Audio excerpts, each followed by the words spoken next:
Okey, Assalamualaikum warahmatullahi wabarakatuh dan salam hormat.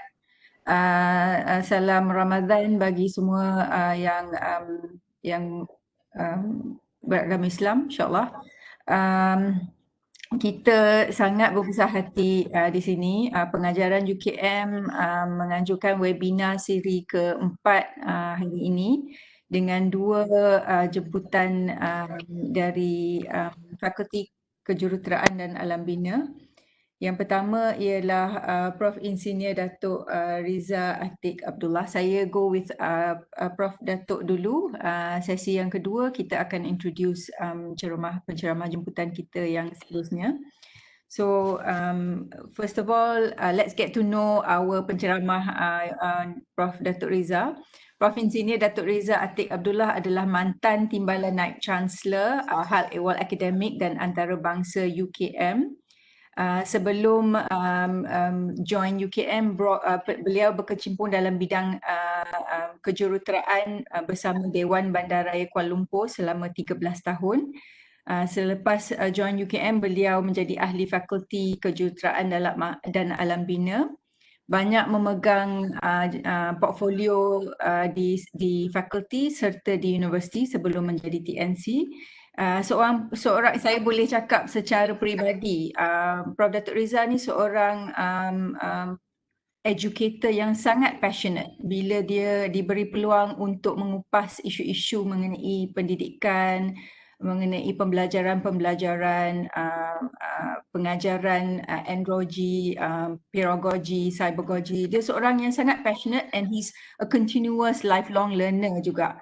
So saya excited sangat nak dengar kupasan Prof Dato Riza hari ini dengan tajuknya Penggunaan Cybergogy, Peergogy dan Video Learning dalam PdP. So dengan segala hormatnya Prof dipersilakan. Bismillahirrahmanirrahim. Assalamualaikum warahmatullahi wabarakatuh.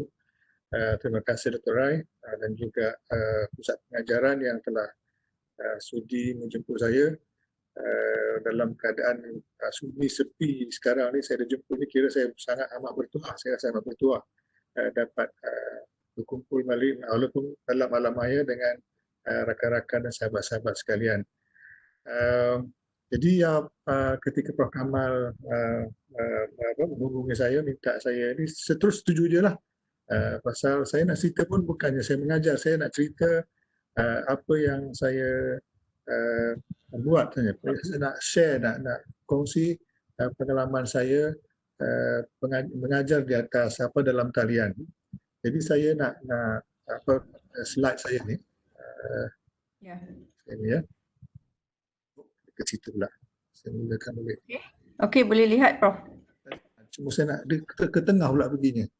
Dia tak mula daripada ni. Kejap ya. Oh, I see. Dari mula ya. Okey. Dari mula. Kejap dia. Okey, tak apa. Kita tutup mata semua orang, jangan lihat. Tak apa. Tengok pun tak apa. Silap tadi, masa test run tadi, jangan lupa nak apa balik. Tak apa, ni begin with end in mind. Dia saya gunakan template UKM, tak tahu ada yang baru ke tidak. Ni mungkin lama kot, ada yang baru lagi kot. Okey, tak apa Prof. Ini template UKM ya. Jadi saya nak cerita pengalaman saya sebenarnya, macam mana saya gunakan Cybergogy, Peergogy dan video learning dalam pengajaran dalam talian lah.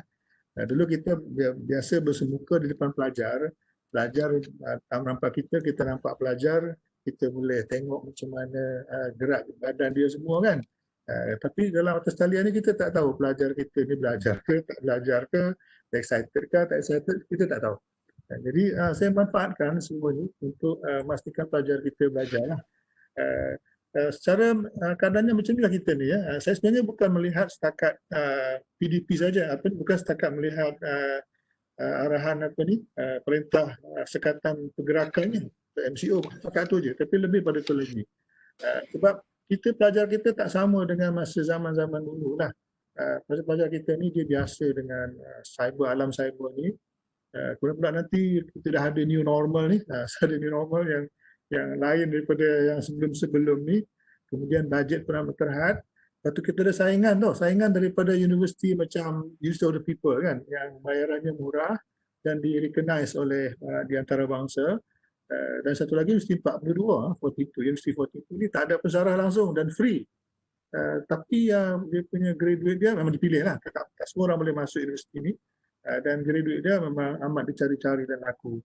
Jadi ini satu cabaran yang amat besar pada kita lah kan. Jadi saya punya sinopsis kurang macam ni, lebih pada penumpuan saya kepada bukan setakat COVID-19 ni saja, arah gerakan ni, tapi apa yang selepasnya akan berlaku lah, dan kita tak boleh lari daripada pengajaran dalam talian ini kan. Jadi inilah saya nak kongsikan lah kan, apa yang saya nak buat ya, Cybergogy, Peergogy, video learning, kemudian digital badging ni, pemberian lencana digital lah kepada pelajar-pelajar kita, kepada learner kita, kepada pelajar kita. Ini yang saya gunakan untuk motivate dan pastikan pelajar-pelajar kita belajar. Ya. Apa yang dikatakan Cybergogy ni, selalu dulu pun saya mendengar Cybergogy, saya pun tak faham apa benda Cybergogy ni kan. Apa benda bila masa ingat 3 tahun lepas mula dengar ni, 2 ke 3 tahun lepas mula dengar Cybergogy ni. Saya tak faham apa benda ni. Tapi bila saya study kan, ini saya dapat lah. Dan ini saya gunakan lah kan. Jadi pertama, kita bukan lagi mengajar one way seperti dalam classroom, tapi lebih kepada facilitating. Facilitating pelajar kita belajar, sebab kita tak boleh nampak dia kan. Kemudian lebih kepada pusatkan pelajar. Kemudian pembelajaran kendiri dan kolaborasi. Di sini penekanan lebih kepada pelajar tu belajar sendiri dan kolaborasi di antara sesama mereka, dan juga penggunaan teknologi. Jadi empat perkara ni mesti ada dan berlaku di alam maya, di alam cyber lah, dalam cyber kan. Dan macam mana kita nak pastikan pelajar kita belajar? Ada 3 faktor. Satu, kognitif itu sendiri, pelajaran lesson yang kita nak bagi itu. Kemudian ada faktor sosial dan ada faktor emosi kat situ. Dalam faktor kognitif ni,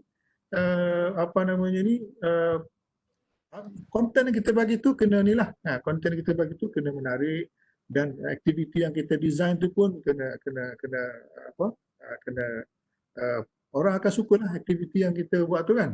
Kemudian learning style. Pelajar kita ni ada macam-macam learning style kan. Ada yang suka melihat, ada yang suka mendengar, ada yang suka membuat, ada yang suka membaca dan menulis. Ini pun kita kena ambil kira lah kan dalam kita punya ni. Kemudian dari segi faktor sosial ni, pelajar kita macam-macam jugalah. Ya, dia macam-macam. Jadi kita kena ambil kira lah latar belakang mereka. Dan juga saya lihat pelajar-pelajar yang di Sabah tu terpaksa naik ke atas gunung atau bukit. Atas bukit nak dapatkan internet, capaian internet. Kemudian banyak pula nyamuk kata dia. Kena bawa juga asap kan. Jadi kadang-kadang macam ni kita kena ambil kira dalam kita punya pengajaran. Kemudian satu lagi yang faktor emosi ni, pasal mereka biasa dalam classroom, tapi sekarang ni mereka terasing. Semua terasing. Kalau kita ada belajar 50 orang, dia tak bersama-sama. Jadi kita kena buat supaya mereka rasa ada autonomi, masa sama ada kawan-kawan. Mereka bersama-sama kawan-kawan mereka. Dan yang ketiganya, walaupun mereka dalam bilik, ataupun macam pelajar di Sabah tu berada di atas bukit, di celah-celah pokok kelapa sawit, tapi mereka ada rasa alam belajar lah.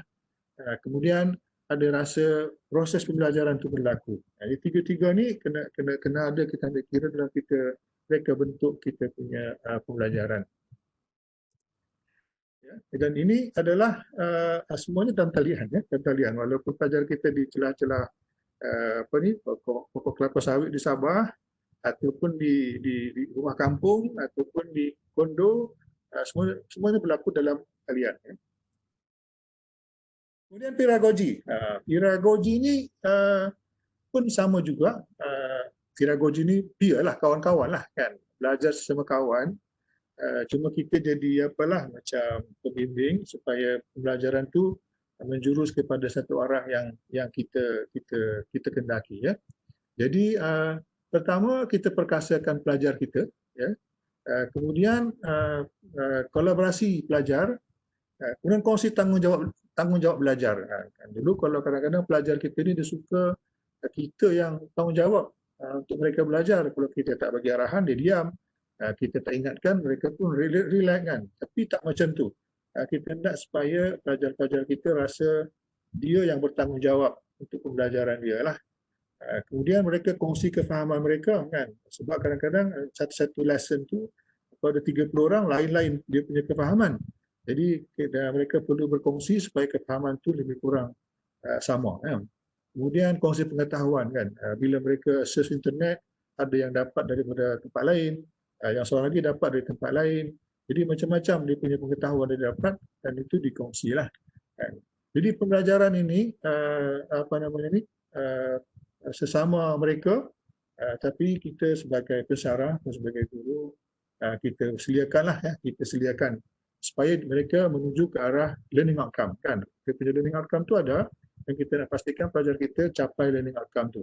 Mereka boleh pergi ke sana kemari, tapi akhirnya learning outcome tu dicapai. Kemudian video learning. Video learning ni pelajar menonton, sama dia boleh buat video lah kan. Saya suka gunakan video pendek-pendek lah daripada saya buat bersarah bersemuka. Bersarah semuka ni masalahnya dengan timetable lah, sebab saya banyak mengajar di pusat citra. Pusat citra ni pelajarnya datang daripada berbagai fakulti, bukan saja di Bangi tapi juga di KL dan juga di Ceras kan. Jadi mereka ada timetable mereka sendiri yang padat. Jadi kalau saya mengajar bersemuka, memang impossible mereka boleh ikut kan. Jadi saya suka buat video-video pendek dan mereka akan menonton bila mereka ada masa. Bersama saya nak juga mereka buat video kan, buat video. Jadi kedua-duanya ni adalah merupakan video learning lah, akan membuat pelajar kita belajar. Jadi pelajar kita ni ada masing-masing gaya pembelajaran learning style kan. Ada yang kata 3, ada kata 4, ada kata 7, ada kata 8. Tapi saya kata 4 cukuplah 4. Satu, dia suka melihat, dan ada yang suka mendengar, ada yang suka membuat, ada yang suka membaca dan menulis kan. Membaca dan menulis. Baca menulis ni misalnya macam kita buat tesis kan. Masa kita buat tesis, kita baca, kita tulis kan. Kita buat eksperimen lah. Dan kita tulis. Membuat ni misalnya reka bentuk kan. Mendengar ni dia pergi attend kelas, dia dengar. Penglihatan ni dia suka tengok macam video apalah kan. Jadi 4 perkara ni sebenarnya semua kita boleh belajar melalui 4 channel ini. Tapi ada pelajar kita yang kuat dari segi penglihatan. Ada yang suka by doing dia buat. Tak buat dia tak faham-faham. Dia kena buat juga. Jadi 4 perkara ni kita kena masukkan dalam video learning ini. Misalnya dalam penglihatan dan pendengaran, bila kita bercakap dalam video, kita tunjuk gambar-gambar video ni, itulah kita telah mengambil kira penglihatan dan pendengaran mereka kan. Kemudian yang membuat ni dan membaca ni, mereka buat video. Jadi kedua-dua dia kena ada. Kita buat video, pelajar kita kena buat video juga. Jangan kita saja yang buat video lah kan. Jadi dan video ni biasanya kalau ikut sekajian di Harvard University, 6 minit je pelajar kita boleh dengar. Lebih daripada 6 minit tu maksimum 10 lah kan. 10 minit tu lepas tu dia tak dengar dah kan, dia jenuh kan. Sebab tu dalam YouTube dia bukan hadkan lah, digalakkan jangan lebih dari 10 minit lah kat YouTube ya. Jadi, kemudian yang berikutnya pemberian lencana digital badging. Asalnya lencana ni diberikan kepada orang yang ada kemahiran profesional lah. Jadi dia ada kemahiran tertentu dibagi dia physical lencana, badging physical badge kan. Tapi sekarang ni banyak digunakan dalam teaching learning jugalah. Untuk pertama pengiktiraf, kita iktiraf pencapaian pelajar kita. Yang keduanya nak motivasi mereka kan supaya mereka berkejar untuk mendapatkan lencana itu. Dan ketiganya penanda matlamat pembelajaran telah dicapai. Kemudian salah satu cara kita buat penilaian lah. Jadi 4 perkara ni kita boleh ambil kira dalam boleh diambil ataupun dimanfaatkan dalam pemberian digital badging. Saya manfaatkan inilah. Dan bahkan badging ni, lencana ni bukan saja pelajar kita, bahkan pesara pun suka. Saya ingat saya buka kursus-kursus saya ni, walaupun untuk pelajar, pesara pun boleh ikut juga. Jadi ada pesara yang ikut dan dia dapat lencana tu, dia punya seronok kan. Walaupun dia dah bersama dia, sudah senior bersama dia masih lagi seronok dapat lencana daripada saya kan. Saya pun heran juga lah kan. Jadi ini contoh macam mana saya buat dalam UKM Folio. UKM Folio ni baru lagi lah kan. Dulu iFolio. Lepas tu bila iFolio ada problem, saya banyak gunakan UKM open learning ya, open learning. Open learning untuk MOOC sebenarnya kan. Tapi pasal dah masa tu iFolio ada masalah, saya banyak gunakan gunakan open learning, dan sekarang ada UKM Folio, saya gunakan UKM Folio lah. Dan nampaknya okey, pelajar nampak suka dan cepat kan, tak lambat macam dulu lah. Ya. Jadi saya ada lima kursus ya dalam UKM Folio ni. Dan ini adalah sebenarnya citra, ada juga artinya yang kejuruteraan. Yang kejuruteraan ni saya dah pas ke orang lain lah. Orang lain yang ajar, konten saya buat, tapi orang lain yang ajar. Ada 3 tak silap saya. Tapi orang lain yang ajar, saya tak ajar dah. Jadi tak masuk dalam ni lah kan. Tapi kontennya saya yang buat dulu lah. Jadi citra ni yang sebenarnya 5 ni famous lah di kalangan pelajar ni. Ada lagi sebenarnya tapi saya tak masukkan dalam ni. Ada lagi yang saya, tapi yang 5 ni famous lah. Sebabnya satu macam katalah macam asas sains data. Sains data ni sekarang ni satu buzzword lah. Satu buzzword dalam dunia sekarang ni. Siapa yang ada kemahiran dalam sains data ni ataupun big data, senang dapat kerja lah. Jadi satu kursus yang orang suka lah. Dan sampai saya kena hadkan, tak boleh. Kalau saya biarkan sampai 500-600 orang pelajar nak masuk sekali lah. Jadi ni 5 kursus ni kan. Jadi ke-5 kursus ni saya ambil kira tadi semua tadi lah, Cybergogy ya. Misalnya macam ni ya. Ini bahagian pertama dalam salah satu kursus pembangunan mapan dalam Islam. Saya ada video pendek pembangunan mapan dalam Islam kan. Lepas tu ada perbincangan dengan pelajar. Pelajar-pelajar berbincang, saya pun masuk, kadang saya timbulkan isu yang semasa pelajar bincang kan, nak bagi mereka ada sharing kepahaman dan juga sharing knowledge kan, knowledge lah. Kemudian yang bandar binasa ni saya ingat saya ambil pada luar, bandar-bandar yang dibinasakan oleh Allah lah pada zaman-zaman dulu, dan juga yang sekarang baru-baru ni adalah dalam tempoh 3-4 tahun belakangan ini. Nah, juga perbincangan, dan di sana ada kuis ya, ada kuis. Kuis ini sebenarnya bukan saya nak uji sangat mereka lah, sebab saya benarkan mereka buat beberapa kali supaya dapat sehingga mereka sampai mereka dapat betul lah. Dia lebih kepada nak pastikan mereka faham betul-betul. Mereka boleh ulang-ulang sampai mereka faham betul-betul lah. Kemudian dalam ni juga bahagian ketiga ni sama juga, ada kesejahteraan sosial, video pendek juga yang saya buat, ada perbincangan. Kemudian ada ceramah singkat, ini orang luar bukan saya, tapi dia punya ceramah ni bagus sangat dalam YouTube, saya pun ambil kan, saya masukkan dalam tu. Ada perbincangan. Kemudian yang last tu ada tugasan amalan terbaik kesejahteraan sosial. Saya minta pelajar cari di mana bandar-bandar yang mengamalkan best practices dalam kesejahteraan sosial. Jadi mereka kena carilah, dan mereka kena masukkan dalam slide, reportkan dalam slide, dan kena letak dekat slide share. Saya tak suruh mereka letak dalam UKM Folio, tapi dekat slide share. Dan so bila dekat slide share ni, semua orang boleh tengok. Kan? Bukan saja kawan-kawan dia, orang kat dunia mana-mana boleh tengok. Jadi dia pun kena buat betul-betul lah. Takkan dia nak buat cincai saja kan. Mesti dia buat benda yang slide-slide yang bagus lah, sebab dia ada dekat slide share. Kemudian linknya masukkan dalam UKM Folio. Okay. Kemudian akhirnya tu ada apa namanya ni, ada projek, sebab dia tak ada exam ni. Exam apalagi dalam sekarang ni tak boleh ada exam kan, susah nak exam. Dia ada projek.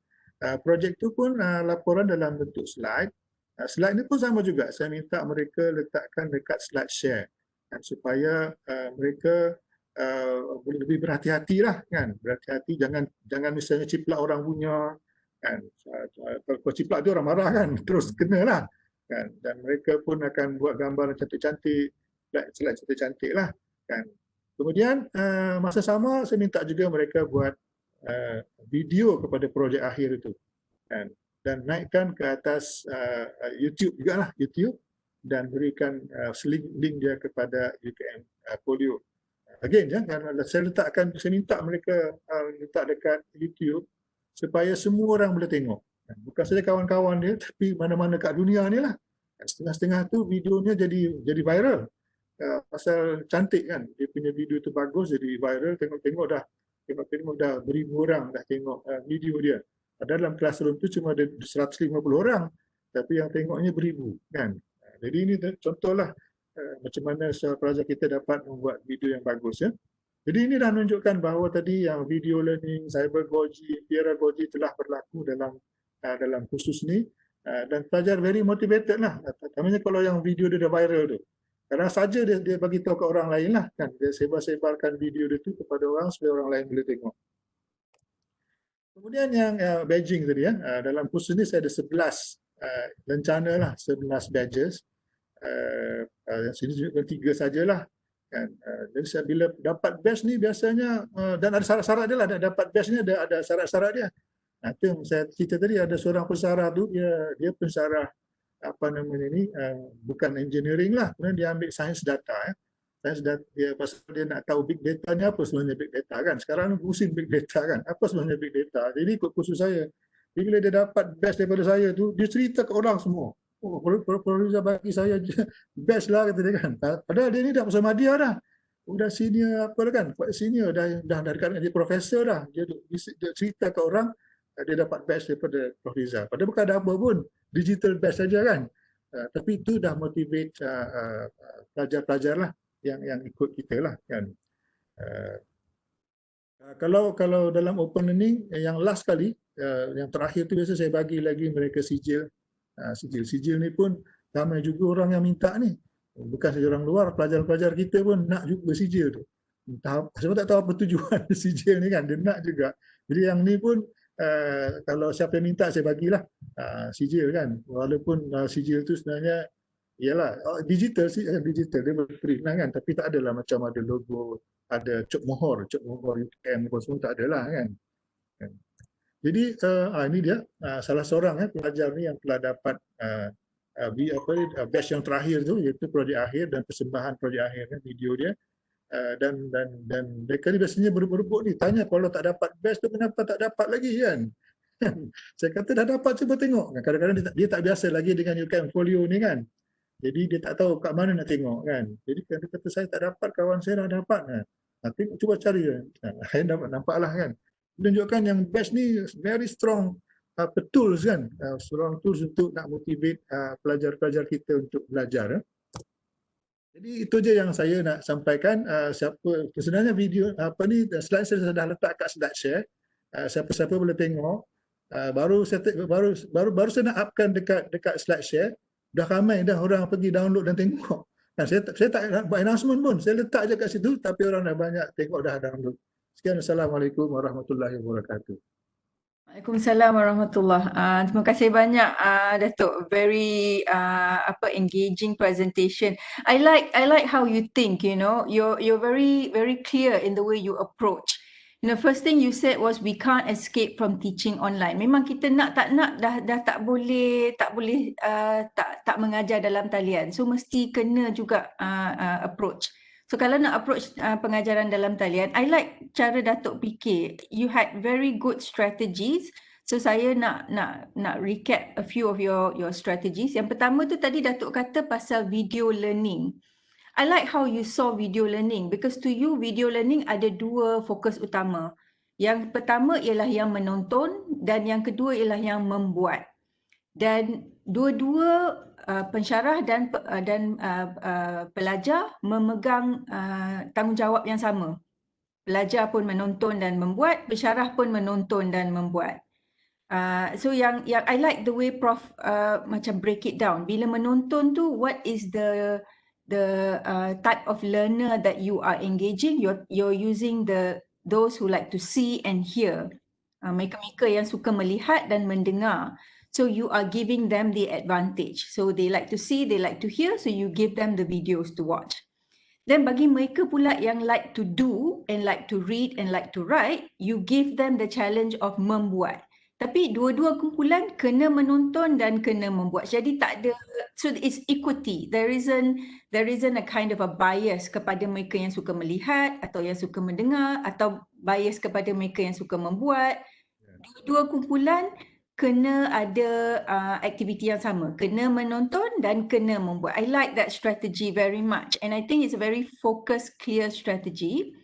Soalan saya begini Dato', do you have to teach them, kena mengajar mereka tak cara membuat video? Sebab nak buat video ni, saya semester ni ada assignment video essay, pelajar kena submit lepas raya nanti.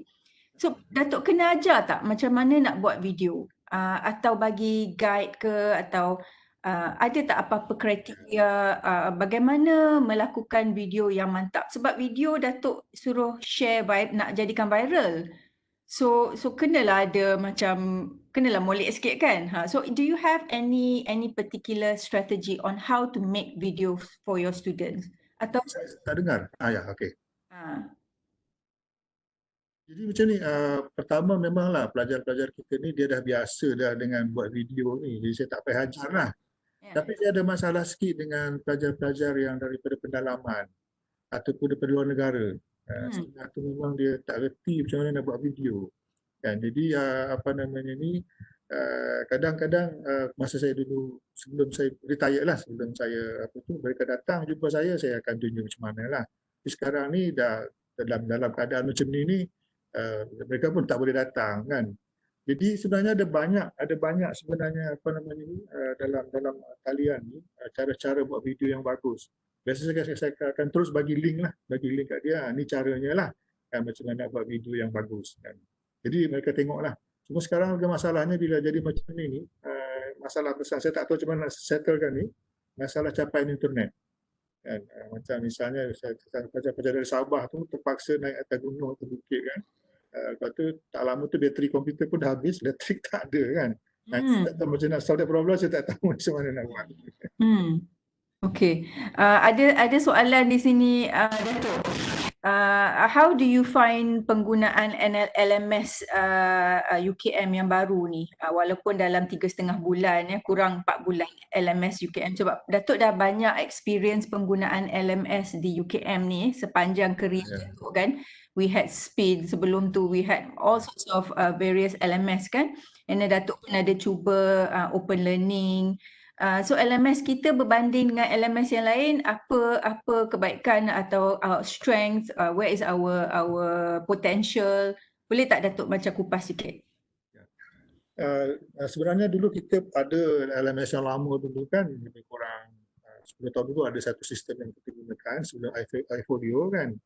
Tapi bila guna iFolio tu excited lah, saya pun suka menggunakan iFolio tu pasal nampak boleh tarik sana tarik sini kan, boleh masuk video apa semualah kan.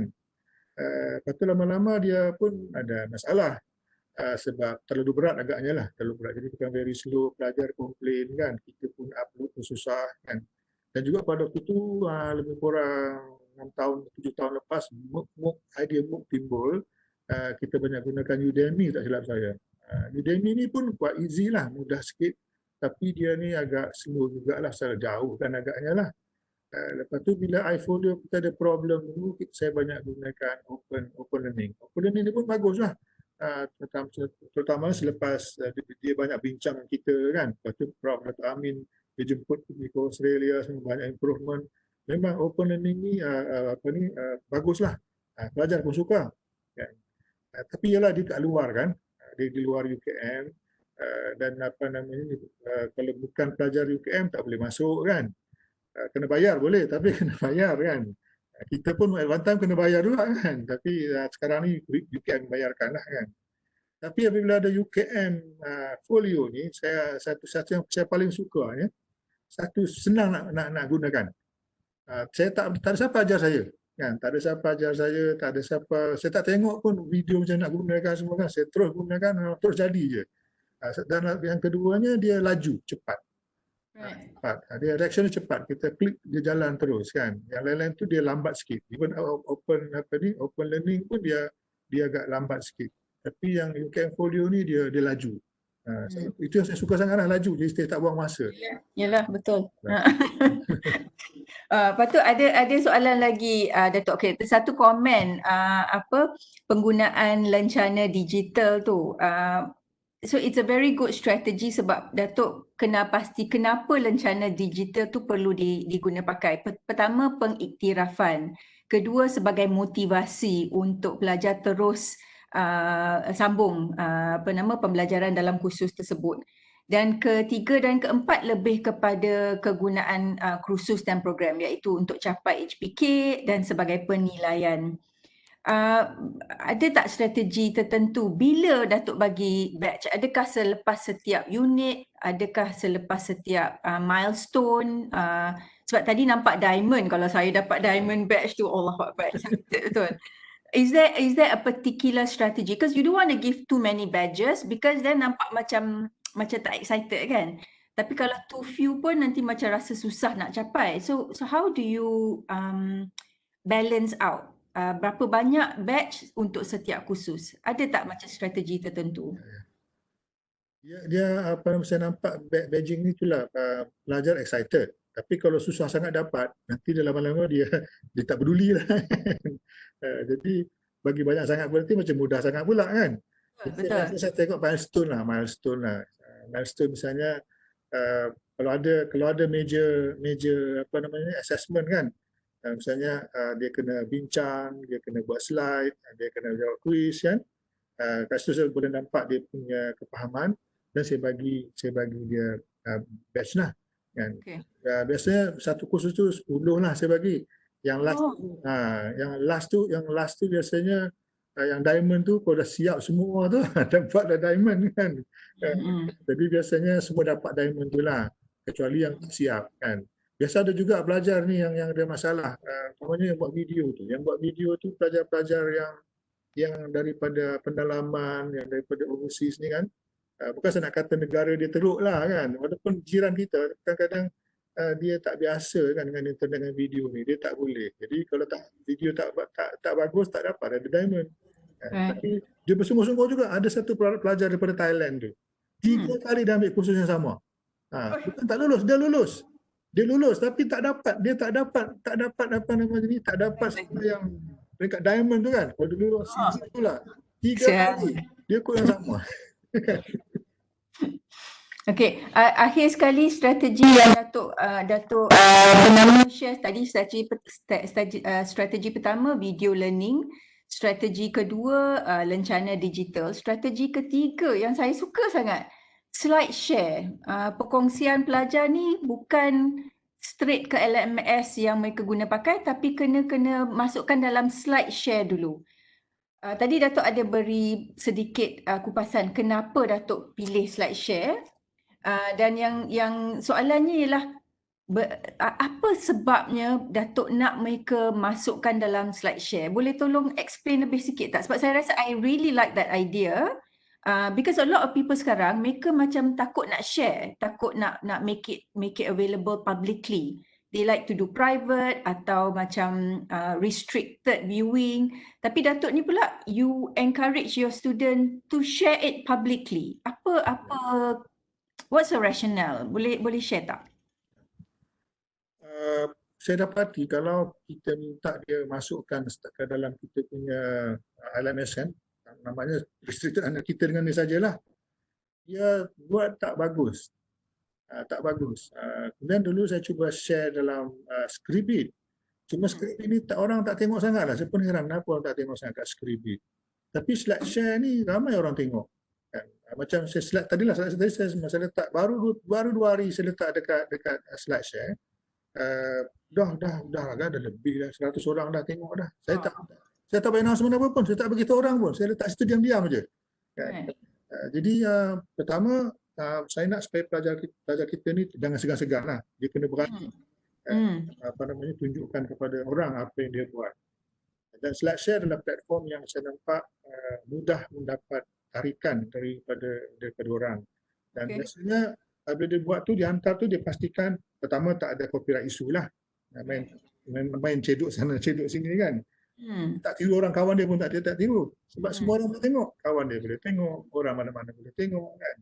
Jadi itulah jadi satu saya nakkan supaya dia jangan sebarkan apa yang dia ada. Yang kedua tu supaya dia buat betul-betul lah kan. Dan biasanya pelajar ni bila mana-mana yang betul-betul yang sungguh-sungguh tu dia akan bagi tahu ke orang lah. Dia bagi tahu pada orang, dia war-warkan supaya orang tengok kan. Sama juga dia punya pembentangan yang YouTube tu. Ada pelajar tu kadang-kadang dia letak private. Mana saya seorang je yang dia bagi boleh tengok. Kata no, buka kata YouTube tu kan supaya orang semua boleh tengok kan.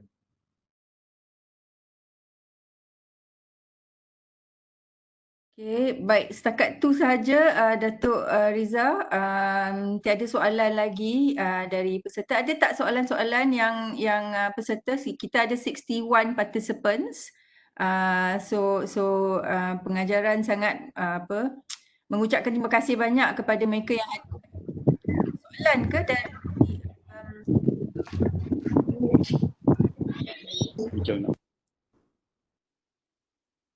kalau ada soalan kita boleh bertanya.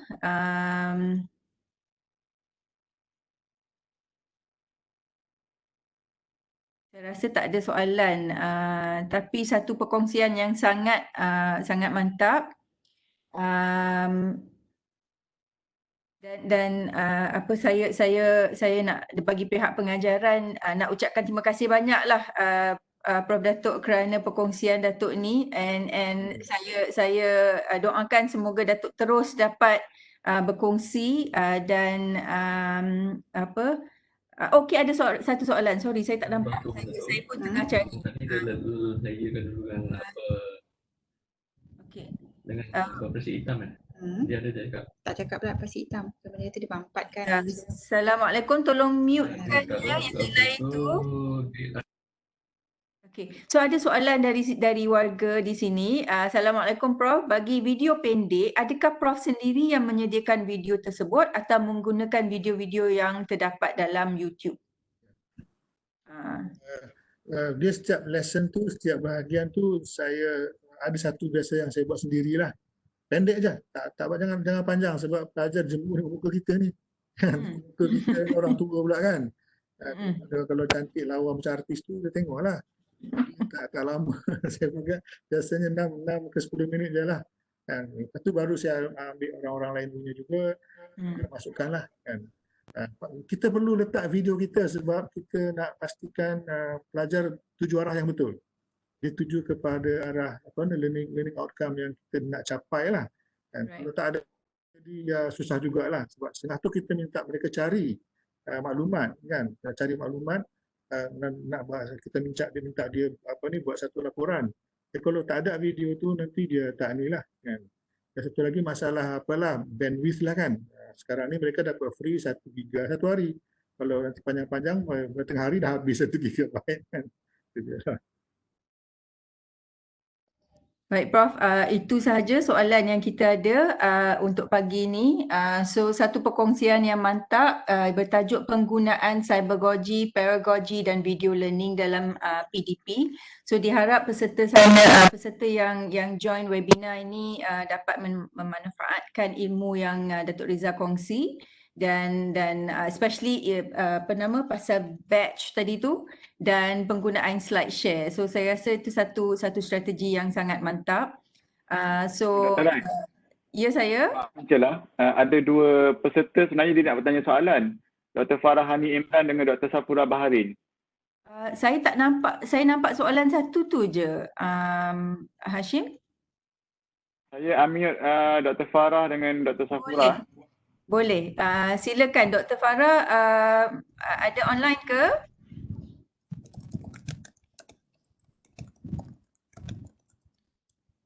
Ataupun Dr. Safura Baharin. Assalamualaikum. Kalau tadi Dr. Safura saya dah tanyakan soalan doktor tadi. Okey. Video tu. Dr. Farah kalau nak bertanya. Oh, okey. Dr. Farah kata mic dia tak work. Dr. Farah boleh type soalan kalau doktor nak. Hashim, what do you think? Kita boleh? Kalau ada soalan nak type dekat chat boleh? Saya ataupun Dr. Rai akan bacakan. Okey, tak apa. Dr. Farah tanya attendance ni is being recorded ke? Okey, nanti kejap lagi Dr. Farah kita akan paparkan QR code untuk attendance. So you may record your attendance kejap lagi. Tapi let me finish off the session first. So okey, Prof Kamal is here. Prof Kamal, saya jemput Prof untuk say a few words boleh Prof sebelum kita mengakhiri sesi Datuk Riza. Saya tak nampak Prof Kamal tadi. Ya, saya sudah ada. Prof say a few words and end the session boleh Prof? Terima kasih Dr. Rai sebagai moderator. Saya nak ucapkan terima kasih kepada Datuk Riza kerana tidak ada lagging semasa soalan dan jawapan. Terus saja jawab ya, saya mau bersama dalam webinar. Jadi saya puji Datuk Riza, dulu jiran saya tapi sekarang sudah pension. Mereka kata 5P, pelajar, pensyarah, profesor, pengarah dan pensioner dari semua 5P. Jadi itulah kita harapkan pensyarah-pensyarah baru supaya menjadikan Prof Riza itu sebagai idola. Yang mana semangat itu tetap. Sebenarnya inilah yang dikatakan 3 perkara yang akan kekal bila seorang itu tidak ada, meninggal. Anak yang soleh, kemudian ilmu yang bermanfaat, sedekah jariah. Jadi bila letak di alam cyber itu yang kekal. Kalau kita katakan buku pun kekal juga, tapi sampai satu masa buku akan hilang. Tetapi ini fingerprint ini tidak hilang. Jadi saya ucap banyak terima kasih kepada Datuk Riza dan rakan-rakan yang lain dapat manfaat daripada apa yang diberi oleh Datuk Riza. Dan saya puji juga Datuk Riza adalah orang yang paling akhir saya rasa menerima Ukenfolio. Sebab nak masuk tu kena ada security yang banyak Tetapi dalam masa sekejap saya tanya Dr. Riza belajar bagaimana dia cepat sangat ni. Rupanya itulah dengan semangat yang ada dan juga kelebihan Ukenfolio ni sangat mudah. The learning curve dia pendek sahaja. Jadi yang lain-lain tu kalau rasa susah, Datuk Riza pun tidak tengok bagaimana cara menggunakan Ukenfolio, video yang ada pun boleh berjalan. Yang batch ini saya tak pernah dengar orang lain buat, Datuk Riza saja yang buat dan beberapa tips yang lain lah. Saya catat apa yang Datuk Riza cakap ni sebenarnya. Terima kasih, saya ucap tahniah kepada Datuk Riza. Begitu saja. Assalamualaikum warahmatullahi wabarakatuh. Waalaikumsalam warahmatullahi wabarakatuh. Okay, terima kasih banyak Prof Kamal dan Prof Datuk Riza. So kita pause webinar kita sekejap di sini dan akan sambung dalam pukul 10.30 untuk perkongsian yang seterusnya. Sebab kita dah bagi time so takut kalau ada peserta nak masuk at 10.30. So kita tunggu macam mana pun dalam 10.25 tu kita akan buka session semula. Okay, kita pause sekejap. Assalamualaikum warahmatullahi wabarakatuh.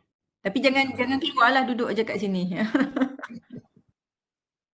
Assalamualaikum warahmatullahi wabarakatuh. Dr. Adi, are you online now? Dr. Adi? Okay. Alright, so kita boleh start ya? Shall we start? Are you ready? Okay, cool. So just saya mulakan dengan sedikit introduction ya. Prof Madya Insinyur Dr. Rosdiadee Nordin, seorang penyelidik dan pengamal profesional bidang kejuruteraan, mempunyai 5 tahun pengalaman dalam industri telekomunikasi. Currently faculty member di Fakulti Kejuruteraan dan Alam Bina, Universiti Kebangsaan Malaysia. Memegang beberapa portfolio international and national, Vice Chair of Young Scientist Network, Academy of Scientists Malaysia, He is also the advisor to Majalah Science. And this is something I like about your biodata, Dr. Adi. Since your doctoral study at the University of Bristol, which is in the area of wireless engineering, you said that you've been interested in everything wireless. So, you know, from humans to various small objects, by taking into consideration the future implementation of the next generation wireless technology. You know, so it's very exciting times for all of us, but more so bagi mereka-mereka yang berkecimpung dalam bidang wireless ni. You're constantly at the forefront of innovation and technology development. Tapi dalam bidang pengajaran dan pendidikan bagaimana pula? Kan, how do you translate that? So topik kupasan Dr. Adi pagi ni ialah what's the new normal in education. So dengan segala hormatnya dipersilakan. Rasanya it's been 2 months since all of us been put into lockdown ataupun kita panggil perintah kawalan pergerakan, dan sekarang kita dah masuk fasa bersyarat. Okay. So but not only Malaysia but the rest of the world also experience this what we call a pandemics. All the business have to stop, the school have to stop, not only the school but the university also have to stop. So this is the point where what I'll describe a syndrome, or what I call as an edudemic. So saya ingat lagi awal-awal bila kita kena PKP tu, all of us have to prepare ourselves. I mean the lecturer, the education community, we have to push our learning approach previously from physical into digital domain. So that's the reason why I put this memes which I found in the internet. It made a reference to Titanic movie sebenarnya. Waktu Titanic tu nak tenggelam, the whole world is sinking, you know, the business have to stop, some of the people have lost their job. But we as the educators, you know, we still have to continue our life. We have to teach the students online, even though there are some debates among us. Some of us said it's a panic online learning, and some of us said this is a remote emergency learning. But you know, everyone have to move forward. Teaching have to take place regardless pandemics berlaku atau tak. Perkongsian saya tertumpu kepada 3 perkara utama. Saya akan kongsi mengenai World Economic Forum 2022 Skills Outlook, dan saya akan kaitkan bagaimana Bloom's Digital Taxonomy membantu kita pada masa kini untuk memenuhi kriteria-kriteria Skills Outlook ditetapkan oleh World Economic Forum. Alright, so I continue. The third focus will be in terms of how we design and implement this digital taxonomy dalam konteks online teaching. Okay, so saya mulakan dengan job landscape yang dikongsikan oleh World Economic Forum. Report ni quite sometime 2018. Cuma apa yang dia ingin sampaikan adalah akan munculnya beberapa pekerjaan iaitu emerging jobs. For example, the data analyst and data scientist. And also we're going to have AI and machine learning which will take place in terms of robot and automation. So that's why we also have to start to find expert in terms of using this AI. Okay. And then some of other highlights include, you know, we have to have this new technology specialist yang memahami teknologi terkini dan bagaimana ia dapat membantu suatu organisasi untuk memanfaatkan teknologi tersebut. Okay. Cuma apa yang saya ingin kaitkan adalah this ada juga emerging. On the same time, you have this declining job. The reason why this happened because of this automation due to vast sensors and also machine that have been implemented due to Internet of Things technology. Kalau kita tengok in the next 2 years, machine will dominate at 42% of the job labor. Okay, while in 2025, the forecast by World Economic Forum said is going to be half, which is 52%. So this brings us to the bigger picture in terms of education. How do we prepare our graduates to ensure that they are still relevant in the future of automation? So World Economic Forum have identified 10 growing skills.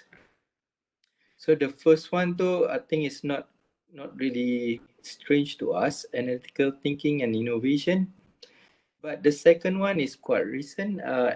Pengajaran UKM juga masih aktif mempromosikan active learning atau pembelajaran aktif.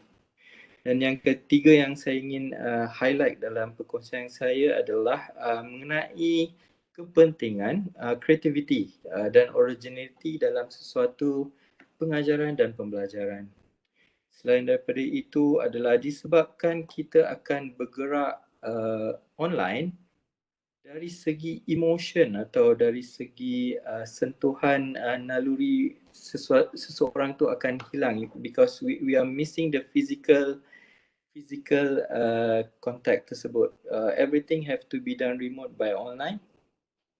So these are some of the key skills that I want to highlight and also share how we can implement in our teaching and learning. Okay. So what I want to share here is, I think everyone is very familiar about Bloom taxonomy. Start from the level 1, which is more into remembering atau menghafal.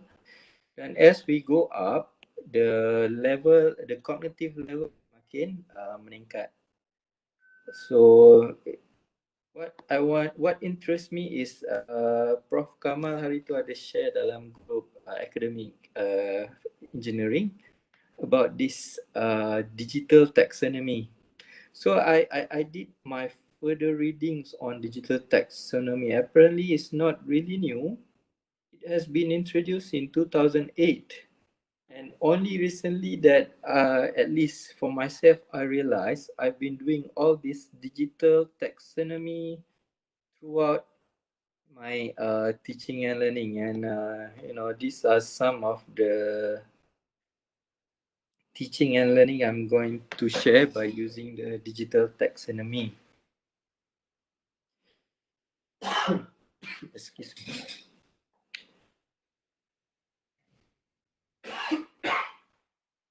Okay, maaf. So kurang minum air, agak kering sikit. Saya ingin kongsikan salah satu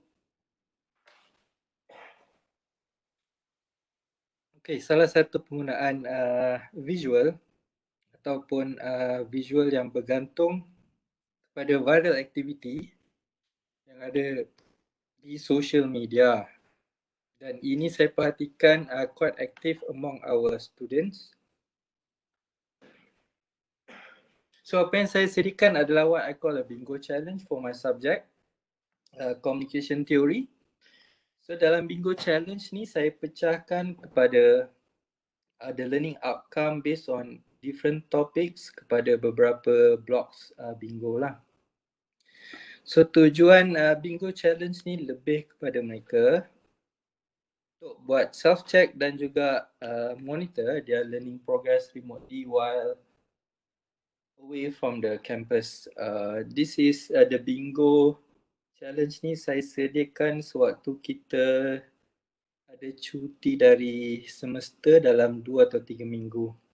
So just to make sure my student is, doing well mentally while don't forget about my subject, these are the bingo challenge. I mean, for example, in the first topic, I've covered about this element in telecom system. I've explained to them about Shannon-Weaver model. Then kita akan tengok aplikasi telekom sistem. Dan juga kita akan tengok bagaimana sistem telekomunikasi penting dan berkesan sewaktu COVID-19 through collaborative learning. So this is the first topic. So the idea of the bingo challenge is every student have to complete all the activity so that they can achieve the bingo. All right. So this one I prepared using Adobe Spark, but if you're interested to explore this, there are plenty other options like Canva, PictoChat, even the Google Drawing also. You can download several templates. So the next step, the next approach I want to share is on gamification. I think the gamification concept also not very new, but the benefit of gamification ni sebenarnya dia menggalakkan competition among the students. I mean, for those who familiar with quizzes, bila kita guna waktu kuliah physical, you can see how excited is the student.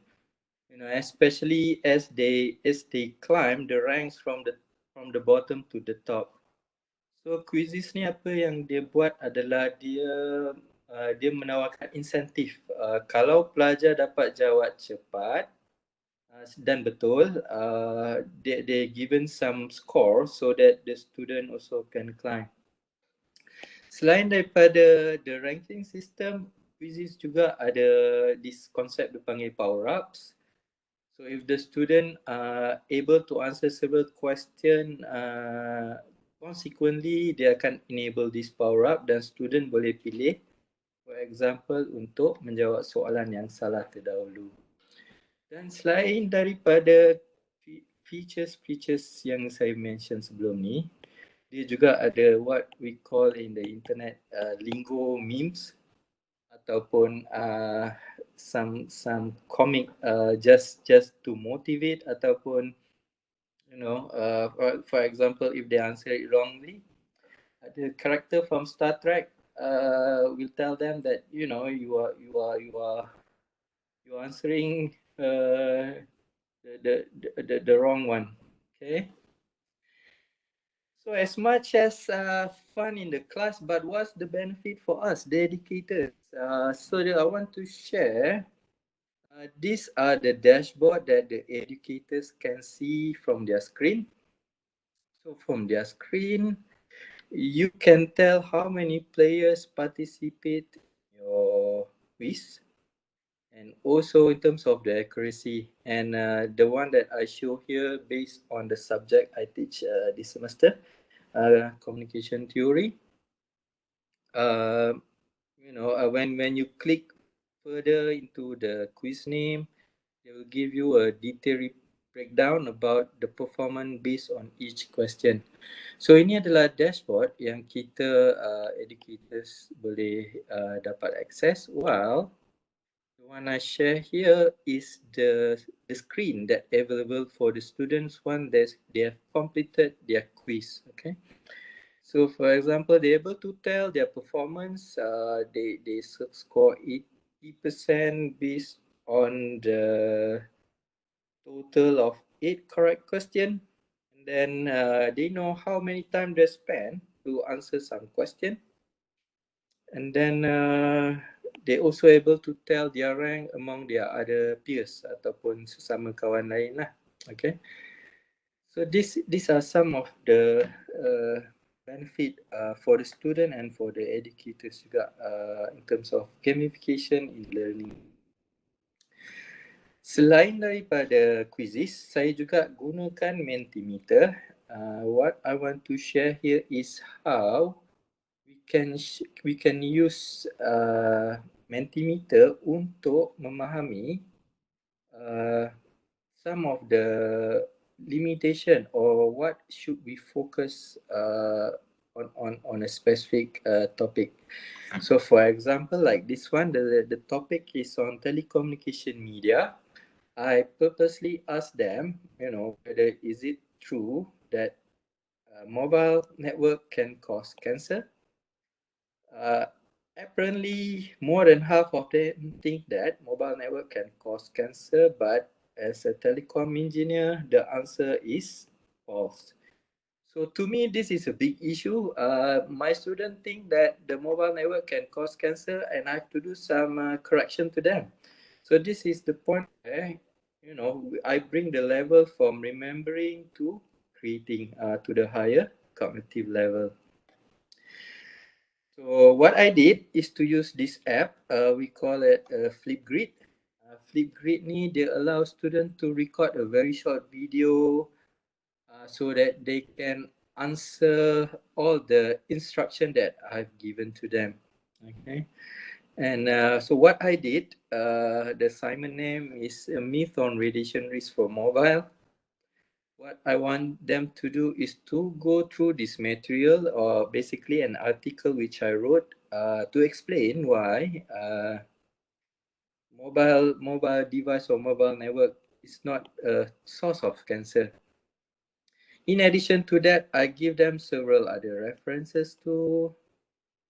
Based on their understanding now, I want them to upload in terms of video. So the one I highlighted here, these three are among what I consider the best.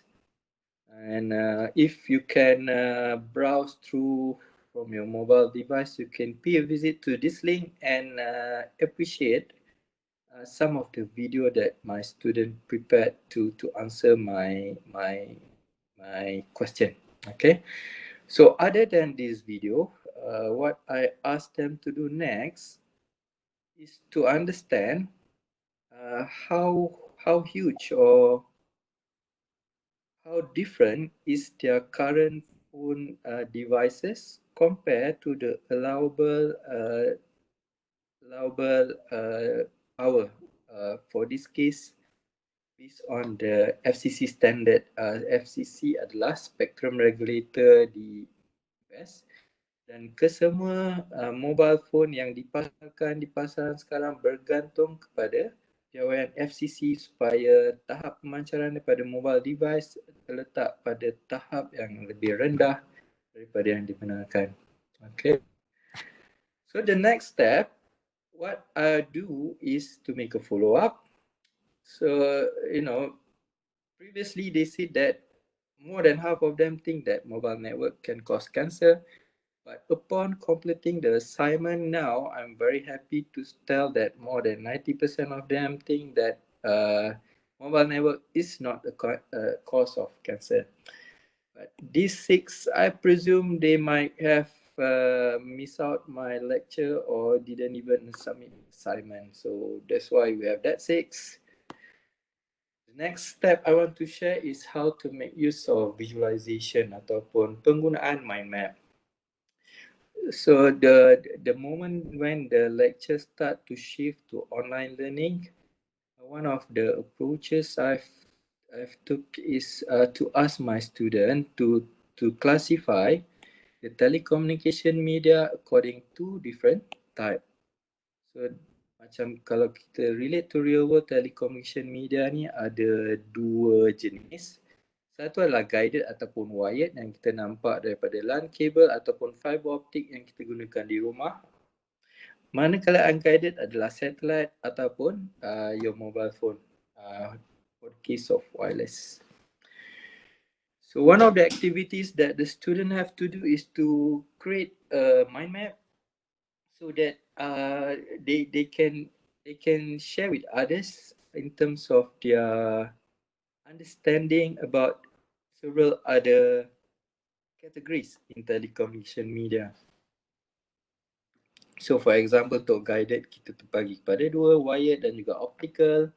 Untuk unguided kita ada radio dan juga optical transmission, but most of the unguided is focused on the radio transmission. So this mind map kita boleh guna Google Slide. You can even use Google Drawing, and for some of the apps that available is called Mindly.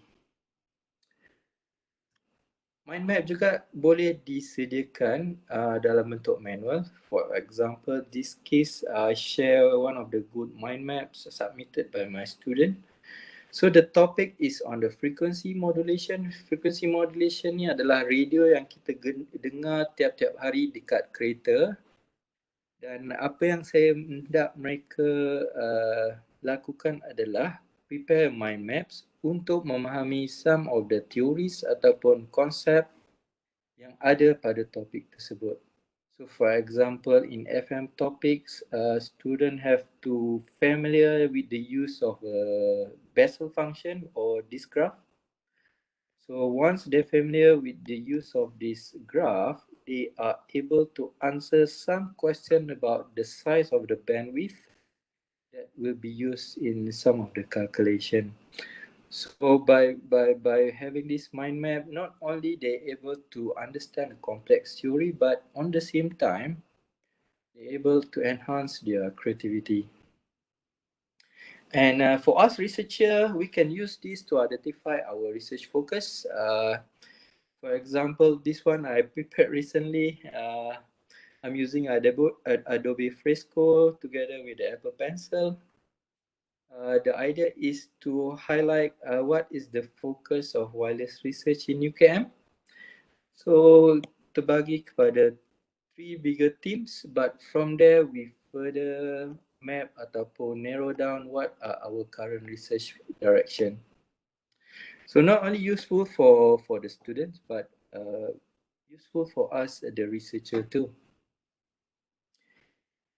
Next, what I want to share is what I call inquiry-based learning based on the current situation. This activity took place during the first week of the lecture. I briefed to them about telecommunication system, and during that time, COVID quite new in Malaysia. Pada waktu tu rasanya ada kurang daripada 10 kes. Cuma waktu tu kes sudah semakin meningkat di serata dunia. Apa yang saya hendak mereka kongsikan adalah kepentingan ataupun role of the telecommunication system during the pandemics.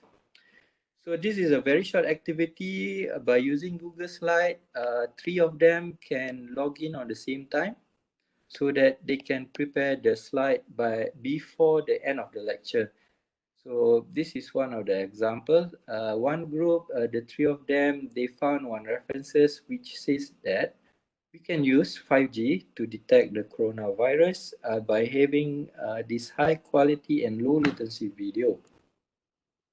While another group, they found the tracking devices by making use of GPS to allow the health agency to perform this contact tracing yang kita sedang lakukan oleh I think mostly currently quite active on pursuing this contact tracing concept.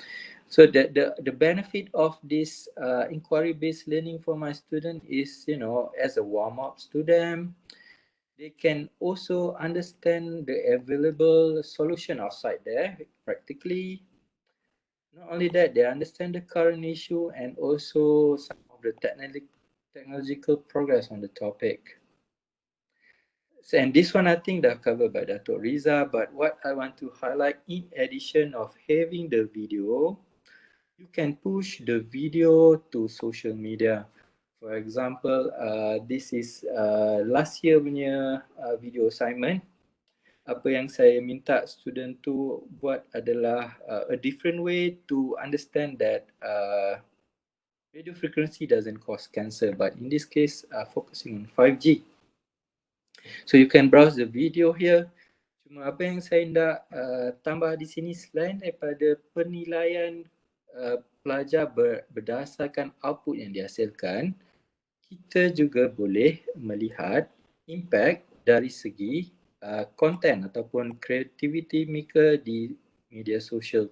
For example, like this infographic from the social media, I can identify that it had reached 206 people and it garnered 22 likes.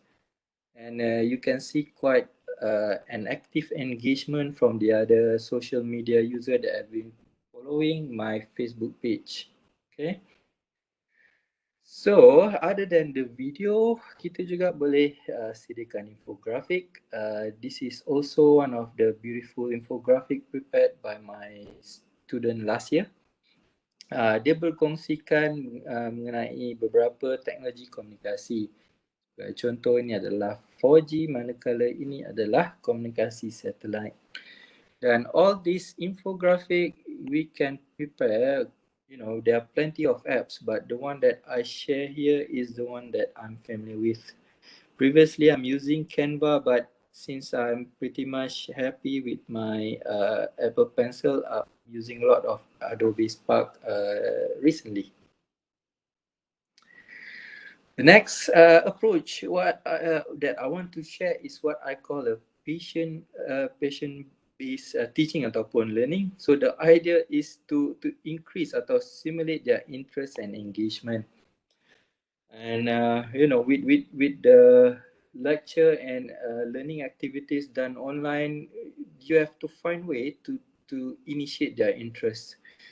So for example, like this one, it is occurred on the 5th of May.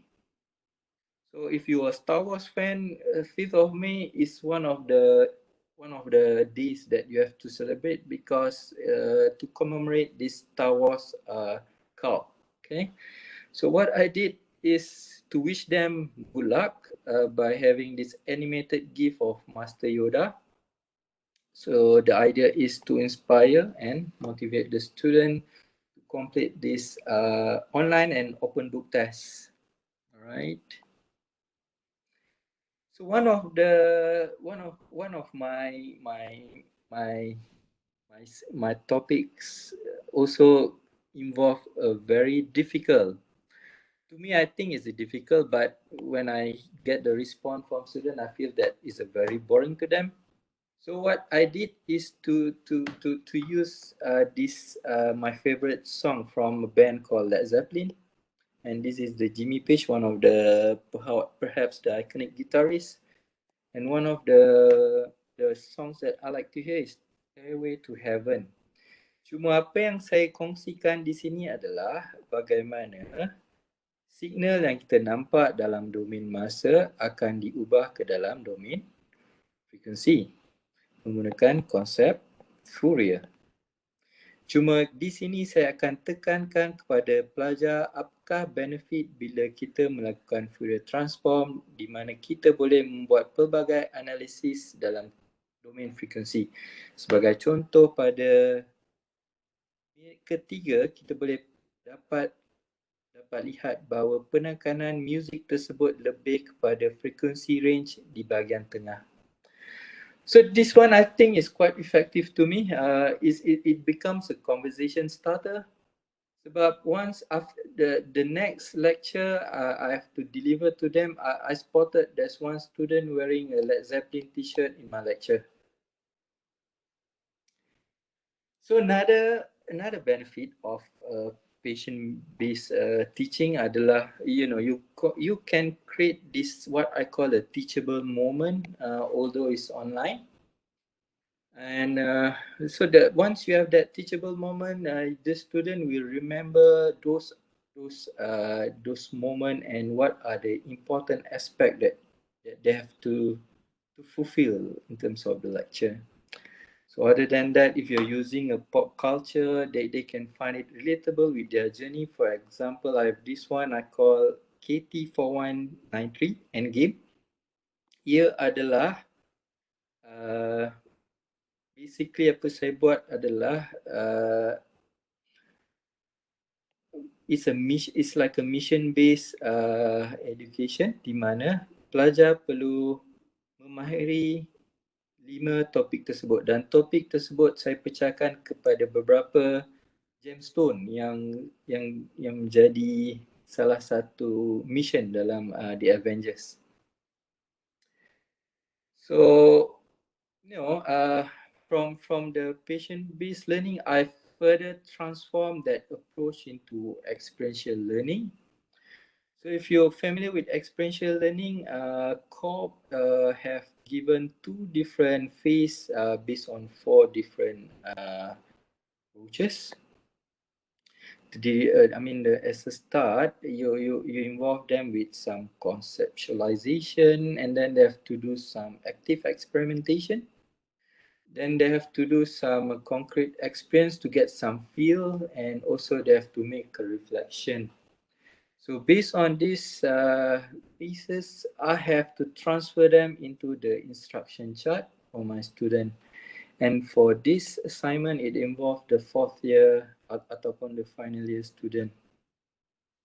So what I want to share, the beauty thing about this experiential learning is, it took place in the time that I've been given a task to share about the impact of 5G to a group of project management practitioners. On the same time, I have to make sure that my students also involved in the learning. Okay, so by having this Google Drive where you post all the important documents and with the instruction, the students can complete the learning steps while you are not even being there, or you are being online. Okay. So a follow-up to this assignment sebenarnya adalah the first topic. I want them to identify what are the engineering job market available dekat dalam a mobile network operator. For example, like Maxis and DG, most of the job market are focusing on the technical operation ataupun the engineering side. Once they have discovered, what I want them to do next is to tell me which of the job scope ataupun the job post in mobile engineering industry that they are interested. For example, like Atira, she's interested to become one of the integrated planning engineers. So from the network post, I further asked them to identify what are the software and tools that they have to master, and some of the technical jargon that they use in the mobile network industry. Not only that, I asked them to rate their familiarity. For example, like software tools, obviously they haven't been exposed. That's why they rate very low, but some of the technical jargon like AI, they rate it very high. So based on this activity, what I want them to do next is to do some reflection. So based on their reflection, I can further focus on what is my next learning activities. So obviously in this case, I will focus more on the exposing them to some of the apps ataupun tools that will be used later on in the mobile network industry. Right, just bear with some basic concept first. This is what we call a link budget. Kita ada mobile network tower, we have a mobile device, and in between, what's going to happen is this engineering process. Cuma apa yang saya nak cakap, as the level get higher, the user are very happy because they get full bar. But when the level is very low, the user not very happy. Okay, so previously, during my time as a degree student in UKM, kita orang kena guna Excel file ni. Okay. But at the present moment, what I'm doing now is having this internet ataupun web browser which allow them to do the same thing. So with the advancement in the Google Map, they are able to calculate what I call a path loss. Okay. However,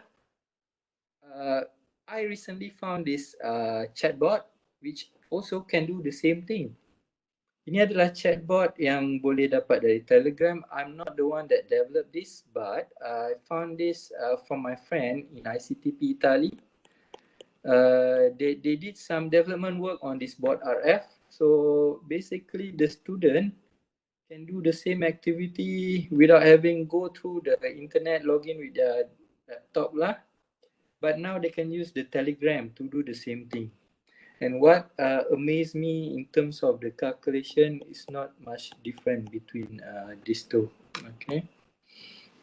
Right. I mean, I've shared plenty of approaches, but essentially, you have to find out how effective are they in terms of the student understanding. So I share this some of the result we able to generate. Yang ni adalah menunjukkan their understanding before, while as after the end of the semester, their learning progress is getting higher. So this paper, there are 4 of us contributed. It involved other subject too, but these 2 are taken from some of the experience sharing which I shared just now. So you can see most of them agree that the activities are relevant, although they are happy with it. But as for me, I'm worried whether they understand, is it related telecom or not. Fortunately, yes.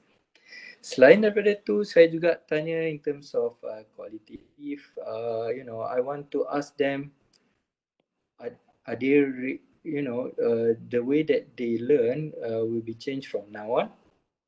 And in terms of their readiness, the students still not yet mentally ready, but I'm quite happy enough to say some of my approaches to them have given them an exposure towards this remote learning.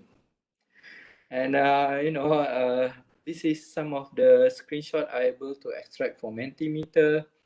I asked them what you remember the most about this course or my lecture. They found that using quizzes and Mentimeter is fun. And then, creativity is important to make an online learning interesting. And then the use of patient-based learning by using memes and Star Wars can also engage the student interest.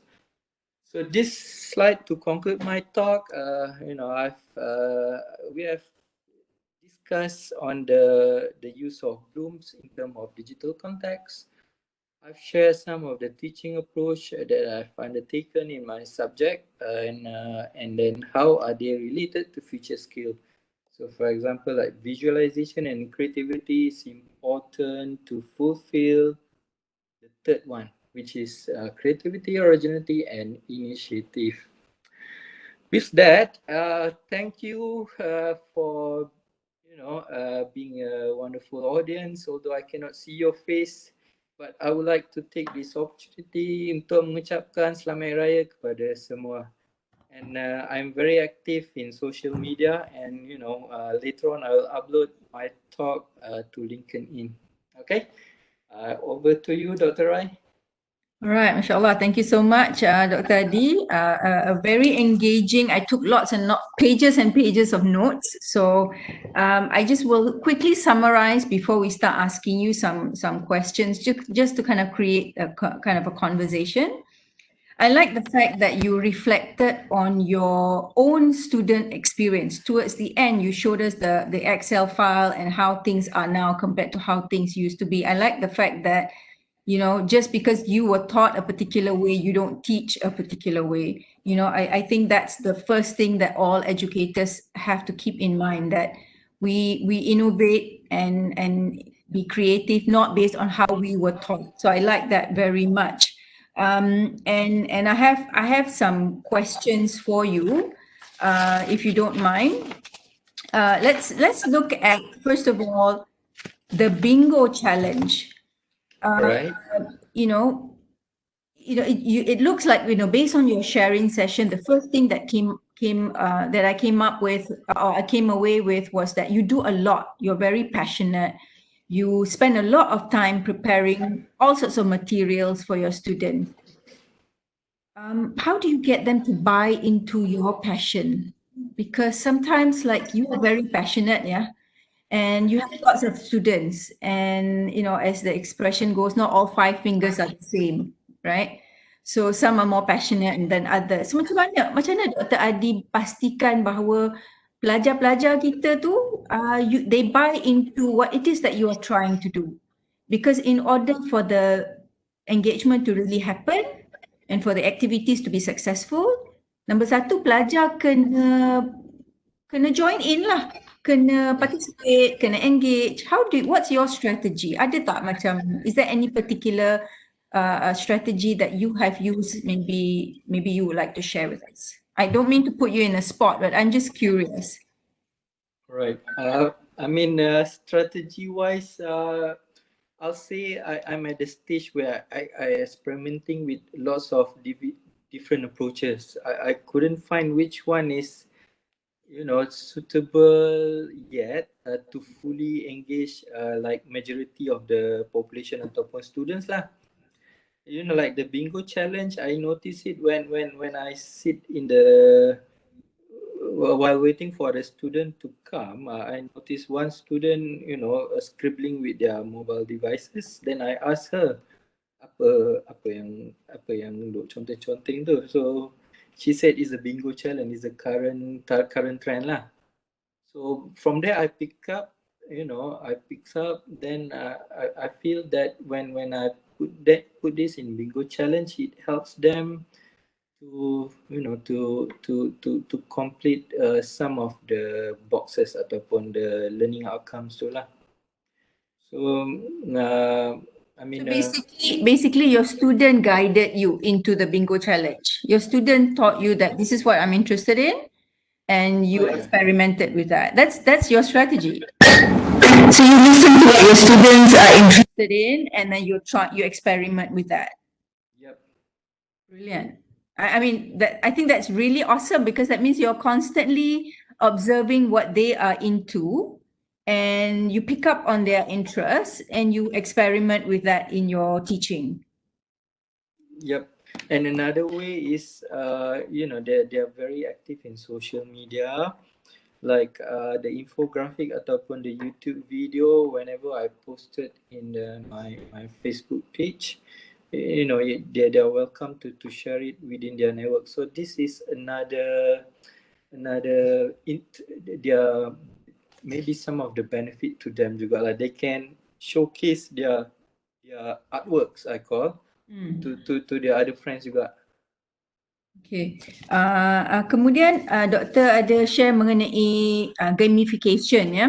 You encourage competition, you want to boost self-confidence, you increase knowledge. I like the fact that, it's not just about the learning outcome. Like I have an activity, it's not just to fulfill this hasil pembelajaran khusus, but you've got a more comprehensive understanding of the kind of skills and competencies you want your student to take away from your course. So I like that very much.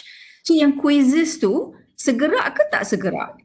Do they have to be there at the same time? Because dalam keadaan sekarang ni, pelajar mungkin tak dapat go online pada masa yang sama, atau doktor pastikan they are online at the same time. Macam mana?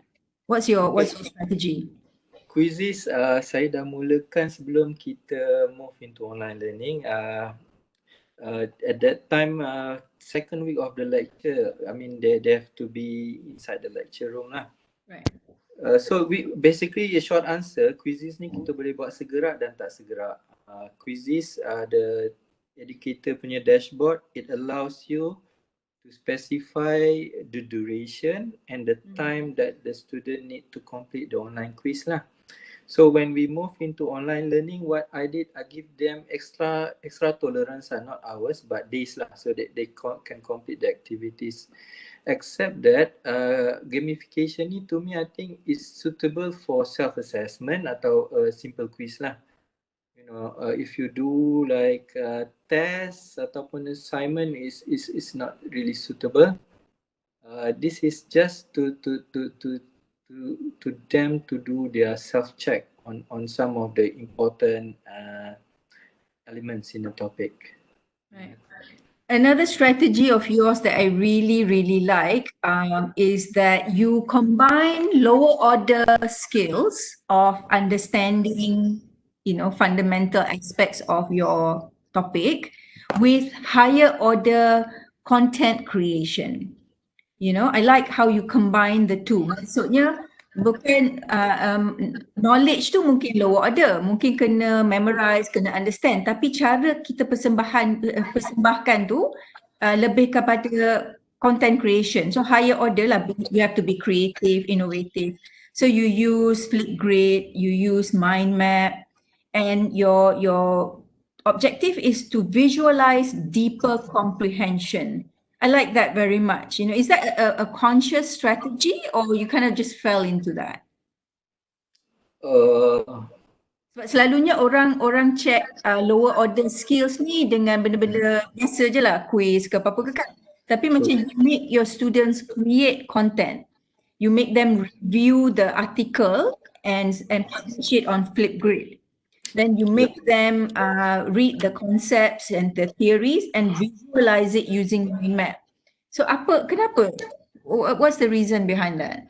Okay, I mean the reason behind that, I in the first few weeks of the lecture too, I want to understand their level of understanding. So which one that require critical attention, that's the one that I focus most.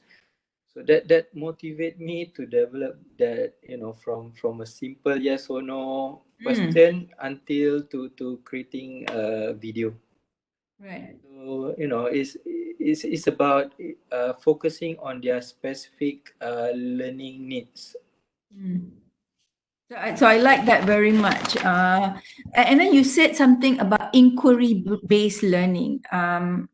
One of the things that, you know, I find that I've been with UKM for 25 years. One of the things that I find missing, even Vice Chancellor kita pun ada sebut masa Kinovasi baru-baru ni, when he gave the opening speech, that our students ask enough critical questions. We are the ones asking them those critical questions. So bila buat inquiry based learning ni, pelajar kena pandai bersoal atau kena suka bersoal. So bagaimana Dr. Adi pastikan nombor satu, pelajar akan bersoal, you know, that they want to question, that they are inquisitive.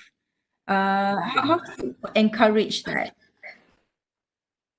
I think that's the most challenging part from my experience lah. You know, in fact, not only asking question, even ask them to talk one. Yeah. So I mean, one of the ways like I shared is, you know, to relate with the current issue. Right. Relate with current issue, but within the context of the subject itself lah. You know. So from there, when I walk around and make sure they complete the activities, they start to ask me question. You know, a simple one will be, Doctor, the article that I found is this correct? Then I tell, no, that's not what I want. You know, and then some of them start, oh, instead of using article, can we come up with some idea or innovation? Then I start to hear their ideas. So I mean, these are some of the physical punya learning context yang we still need to have to validate their, you know, their inquiry based atau their inquisitive mind. You know, if you're doing online, I still couldn't find ways to you know to make them more inquisitive. Yeah, I think that's one of our big challenge, is to make our students question and be confident enough to question. You know, tadi. So and another thing that I like what you do, you connect your discipline with popular culture. So I like that very much. You use Star Wars, you use Endgame, you use rock music. In my family we've got a couple of guitarists, so you know, I'm very familiar with the music composition that you identified with, and I like how you use that as a conversation starter. So you're not removed from the social media, you're not removed from popular culture. So that allows you to kind of create the content. Cumanya soalannya, setiap cohort ada kelainan dia. Kan, macam tahun ni mungkin mereka ni interested dalam Endgame ke, Star Wars ke. Macam mana, ada tak pernah experience doktor macam cuba benda yang sama tapi cohort yang baru tiba-tiba macam tak menjadi? Do you have such experience? So I mean the sharing is based on 3 different subject, pelajar tahun 2, tahun 4 dan juga master students. I mean, if you want to use pop culture, find those evergreen one ataupun the iconic one lah. So that's why I tend to avoid those within my age range, you know. Within my age range, perhaps not suitable to the student which is more into K-pop lah, yeah. So you have to understand the learners punya background and what's their current interest juga. Okay. Dan akhir sekali strategi yang doktor share pasal mission based education. I like that, you know, again, it must be a lot of work on your part to prepare all that, the end game dengan the each precious stone and the project that they need to do kan. So I'm sure a lot of effort went into that. How do you get them to buy into this mission? Because this is your mission for them. Right. And how do you get them to buy into this mission that they want to carry out this mission? And then the second question follow up to that is this a group work? Obviously, it's not one person doing all the mission, kan? Yeah, How it's do a you group make work. sure, how do you make sure all the group members are together and for the success of the mission? Okay, for the mission-based learning, it's a very small group, fourth year student, and they are very matured in terms of collaboration, communication, dan juga listening to your instruction. And I think you have to consider their years of maturity level juga. So I've experienced currently I have 90 students in second year. Last year too, about less than 15 of them quite manageable lah. So the mission-based approach too I use for the fourth year student, and to get their buy-in, like you mentioned, is a project group. So there's another slide, but I don't want to show. They have to play a certain character. They have to choose some of the character in Avengers according to their preference, and make sure that they're able to secure all the gemstone or the learning outcomes towards the end lah. Okay. Right. And finally, just a comment from me. I particularly like your final sharing when you talked about how the students had to develop familiarity with their future career in mobile network industry. You got them to do the mind map, and each one chose which industry they wanted to go into. And that is, to me, that captures what passion-based learning is all about, that their passion dictates their learning, and you are just the facilitator to facilitate that, So that was an awesome sharing session. Thank you so much. Now I open the floor to question from the audience. Kita ada 64 peserta. Sekiranya ada soalan, boleh saja. Hashim boleh unmute them for a while. Ada soalan ke dari siapa-siapa? It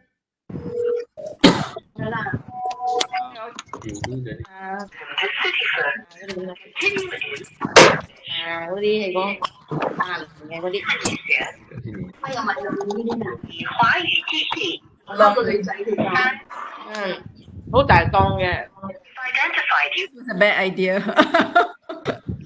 Further, please key in your last 4 digits. Maybe we should unmute Last 4 digits. again. Last digit IC number.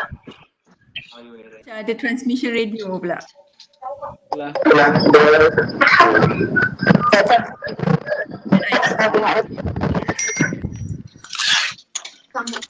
Kalau saya salah boleh tukar ke? 30 hari Hashim mute saja, Hashim, sorry. Okay. Oh, orang lain boleh. So baik. Kalau ada soalan boleh type dalam Q&A. Boleh. Boleh. Okey.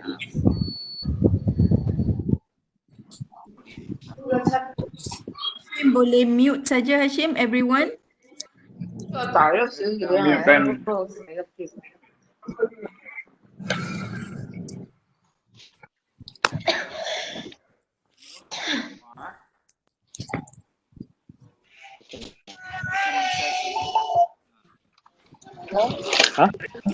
245. Okay. Speaking. Ada soalan ke daripada peserta? So, Madam Sarah, the reason I'm Dr. Faizal. about the donation that you've been making towards our charity previously for the kidney patient. So, I would like to say a sincere thank you. Dr. Faizal Mohammed. Okey, Doktor, saya ambil. Dipersilakan Dr. Faizal. Dr. Faizal ke siapa? Ya, saya. Betul, Dr. Faizal. Please, the floor is yours. Can you hear me? Yes, you very loud here. Thank you, Dr. Rayana. And I would like to ask Dr. Adi just one question. before that, I should congratulate Dr. Adila for his passion for bringing in, because I think for a very technical subjects like that, you really need something that is really engaging and passion as well to deliver the content to the student. Right. I'm very excited to look at the way that Dr. Adi portrayed the Bloom's digital taxonomy, because for me as a scientist, it's quite new to this, and then we are very much engaged to the previous Bloom's taxonomy. So that's the comment part lah. Now I'll go to the question. Yeah. So Dr. Adi, have you ever look at how we do assessment in a way that how do you have your own way of transforming exams, mid-semester exam and things like that, and to make it less conventional? So do you have any idea towards that? Because nowadays we all change into penilaian keterusan, right? So that is why I think that there should be a way that we can change the exams into something that is maybe in a different way, but still within the context of university's assessment scheme. So this is my question. Thank you, Dr. Rai. Thank you very much, Dr. Faizal. Dr. Adi, silakan. Okay, the unconventional atau the something different that we can do. Like example, previously when student presenting, we always measure their content and also their creativity. Right. But for my case, I extend the evaluation further. I want to know whether their video does it give enough impact to the public. So that's why I push the video to social media lah. Because from the social media, if you can have access to the dashboard, like I shown earlier, you're able to tell how many followers that have engaged ataupun that have shown their likes atau interest on their video. So on top of the content, you can consider the impact of the video presentation juga. And in addition to that, like continuous learning sekarang kan, we have to trust the student to I practice this open book and online test lah. To me, the knowledge, the lower taxonomy level too, you can ask them in the exam hall, but once you are away from them, it's difficult to have control of such an environment. So to me, the best way is, we do open book tests.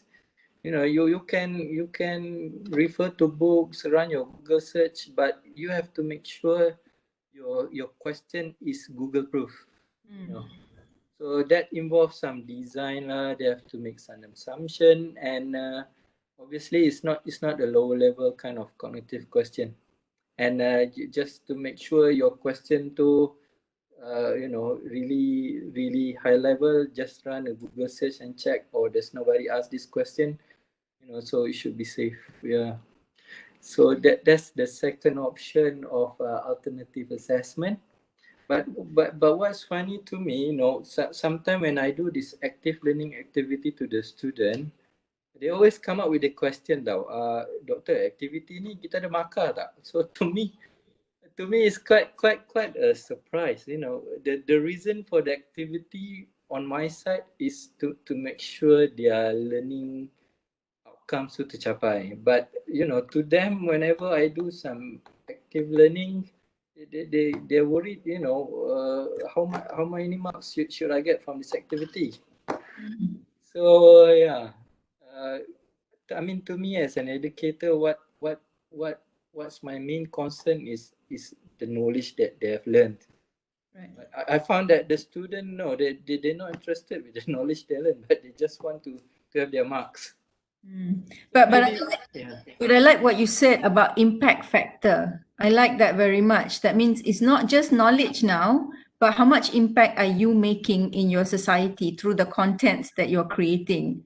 you're getting the student to participate in that aspect. So I like that very much. That's a very great focus to have. Is there any other questions? Sebab tadi saya dengar ada somebody else. Hashim, ada tak? Soalan dekat chat ada, Dr. Rai. Ada ya? Saya tak nampak.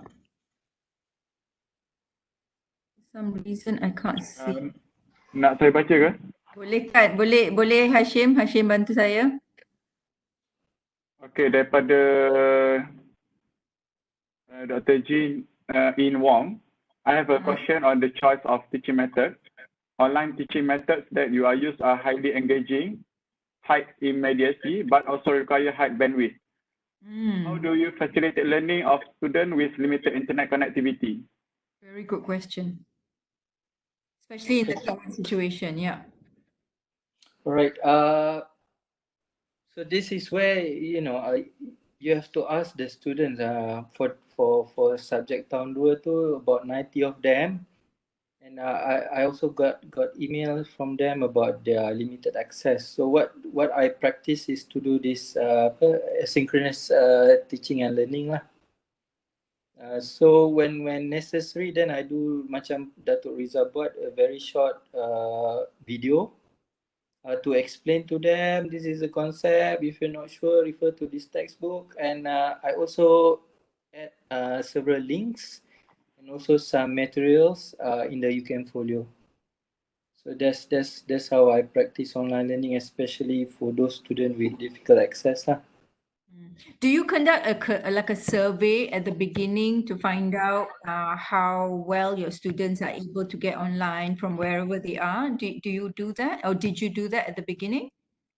Oh, I did that during that semester break. I think early April, was it? Yeah. I did that. So, but from there, that's how I make a decision to move lah. But like my master student, there are not many of them. They are okay with the internet. So I do this synchronous teaching and learning. Okay, Hashim, ada lagi? Ada satu lagi daripada Puan Sufira. Saya bacakan. Profesor Madya, Dr. Rosdiadee, terima kasih di atas perkongsian. Secara jujurnya, pelajar rata-rata suka akan menjawab soalan melalui kuisis. Ini berdasarkan pengalaman anak saya sendiri semasa musim PKP ini. Soalan saya, bagaimana doktor make sure kuis yang diberikan pelajar yang menjawab bukan orang lain? Cepu mas. Soalan cepu mas. Okay. Quizzes sebenarnya ada, kalau kita create account as an educator, you are allowed to create a class. Right. So from the class, you just import your student email address, or alternatively, you can open that class so that all the students registered. Once you get all the numbers and the student names that appeared, you can close the class and you assign the quiz to according to their email address lah. To answer question whether they answer it or not, once they get the email, I'm not sure if they have brother or sister in telecom. They can help to answer, but like I said, that those things are beyond my control. But to me, I trust that my student do them by themselves. So that's why I said quizzes ni is suitable for quiz ataupun for self-assessment. Yeah.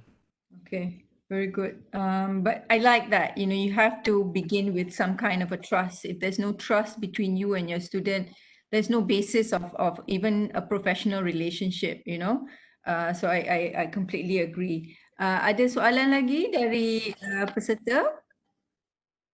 Dekat chat dah tak ada.